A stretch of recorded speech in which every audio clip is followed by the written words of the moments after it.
সূরা কদরে আল্লাহ বলছেন ইন্না আনজালনাহু ফি লাইলাতুল কদর, আমি লাইলাতুল কদরে কোরআন নাযিল করেছি। আর কদর কোন মাসে? শাবানে না রজবে না রমজানে? তাহলে রমজান মাসে কোরআন নাযিল হয়েছে প্রমাণ হলো। রমজান মাসে আল্লাহ পাক কোরআন নাযিল করেছেন কোথায়?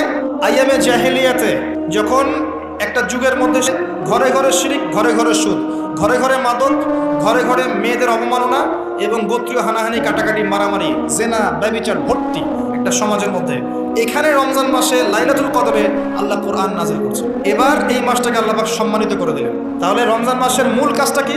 কোরআনকে সময় দেয়া। এই মাসের মূল বিষয়টা কি? আল কোরআন। এই জাহেলি যুগে কোরআন নাজিল হলো, মাত্র 23 বছর কোরআন অনুযায়ী চলার পরে দেখা গেল ওই জাহেলি যুগের মধ্যে কোনো শিরক নাই, কোনো সুদ নাই, কোনো নারীর অবমাননা নাই, কোনো রকমের মাদক নাই, কোনো গোত্রীয় হানাহানি নাই, সবাই ভাই ভাই হয়ে গেছে। সুবহানাল্লাহ। 23 বছর কিভাবে চলেছেন? এই আল্লাহর কিতাব আল কোরআনুল কারীম, এর শিক্ষা এবং এর ব্যাখ্যা সুন্নাহ, এটাকে ফলো করে চলা হয়েছে।